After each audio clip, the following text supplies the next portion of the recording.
معاملات سپرد کر دیے جائیں جو ان معاملات کو نبھانے کی اہلیت ہی نہیں رکھتے، تو پھر نتیجہ کیا ہوگا کہ وہ نبھانا چاہیں گے بھی تو نہیں نبھا سکیں گے۔ ایک تو ہیں ہی نا اہل اور پھر اوپر سے خائن بھی ہوں، کم چور بھی ہوں، تو پھر کیا نتیجہ نکلے گا؟ لیکن اگر خائن اور کم چور نہ ہو، نا اہل ہوں، ڈرائیونگ سیٹ کے اوپر آپ اس کو بٹھا دیں جو ڈرائیونگ دی جانتا ہے اور وہ بہت مخلص ہے، تہجد گزار ہے، شب زندہ دار ہے، تو اس کی شب زندہ داریاں، اس کی تہجد گزاریاں، اس کا صائم الدہر ہونا، اس کا قائم اللیل ہونا، کیا گاڑی کو کھڈے میں گرنے سے بچا لے گا؟ تو وہاں بٹھانا اس کو چاہیے جو کہ اس منصب کے تقاضوں کو پورا کرنے کی اہلیت رکھتا۔ جو اہلیت نہیں رکھتے ہیں ان کے ذمے آپ کوئی کام لگا دیں گے تو اس کا نتیجہ یہی ہوگا کہ وہ کام صحیح ہونے کی بجائے الٹا خراب ہوگا۔ اللہ کے محبوب علیہ السلام نے قیامت کی نشانیاں بیان کرتے ہوئے ایک نشانی یہ بھی بیان فرمائی تھی، اذا وسد الامر الی غیر اہلہ فانتظر الساعہ، جب معاملات ایسے لوگوں کے سپرد کیے جائیں جو نااہل ہوں تو فرمایا پھر قیامت کا انتظار کرنا۔ اس لیے ہمیں اپنی زندگی پر بہت زیادہ غور کرنا ہوگا،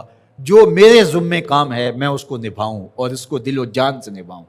مجھے جو منصب دیا گیا ہے ممبر و محراب کا، میں اس کو پورا کروں۔ اگر آپ کے ذمے پھولوں کی کیاری میں پانی لگانا ہے تو آپ وہ کام کرنے جا رہے ہیں جو آپ کر نہیں سکتے، اور آپ کہتے ہیں کہ نہیں میں ممبر پہ بیٹھ کے خطابت کروں گا، وہ تو آپ کا منصب ہی نہیں ہے۔ آپ کو جو کام دیا گیا ہے وہاں گوڈی میں کوتاہی نہیں ہونی چاہیے، وہاں وقت پہ پانی ملنے پہ کوتاہی نہیں ہونی چاہیے۔ ہر بندہ جو اس کا منصب اور اس کا جو دائرہ کار ہے، جب اس میں کام کرنے لگ جائے گا تو نتیجہ کیوں پیدا نہیں ہوگا؟ یہاں مسئلہ یہ ہے کہ ہر بندہ کہتا ہے کہ میں یہ کروں گا جو وہ کر ہی نہیں سکتا ہے، اور کچھ لوگ توقع بھی لگا کے بیٹھتے ہیں اور ہم حیران ہوتے ہیں کہ یہ کس طرح ہو سکتا ہے، جو ضابطہ اس کے مطابق ہی کام ہوتے ہیں۔ تو اللہ تعالیٰ جل شانہ اس قوم کی حالت نہیں بدلتا جو اپنی حالت خود بدلنے کے لیے آمادہ نہیں ہوتی۔ آج امت مسلمہ کا مسئلہ یہ ہے کہ امت مسلمہ میں وہ صلاحیتیں جو ہونی چاہیے تھی ایک تو مفقود ہیں، دوسرا تقسیم کار نہ ہونے کی وجہ سے آج امت لڑکتی چلی جا رہی ہے، اور آج ہم وہاں کھڑے ہیں جہاں ہمیں کھڑا نہیں ہونا چاہیے تھا۔ خدا کرے اس چمن میں بہار آئے اور یہ امت پھر فروغ پائے، اور اگر ہم اپنے حصے کا کام نہیں کریں گے تو اللہ تعالیٰ جل شانہ اس دین کو کبھی مٹنے نہیں دے گا۔ یہ بات ذہن میں رکھیے گا، یہ دین غالب ہی رہے گا، یہ دین ہمارا محتاج نہیں ہے۔ اللہ ہماری جگہ کسی اور شخص کو لے آئے گا اور اس کے ذریعے سے دین کو غالب کرے گا۔ اس لیے ہم نے اپنے حصے کا کام کرنا ہے، اس کو کبھی بھی ترک نہیں کرنا ہے۔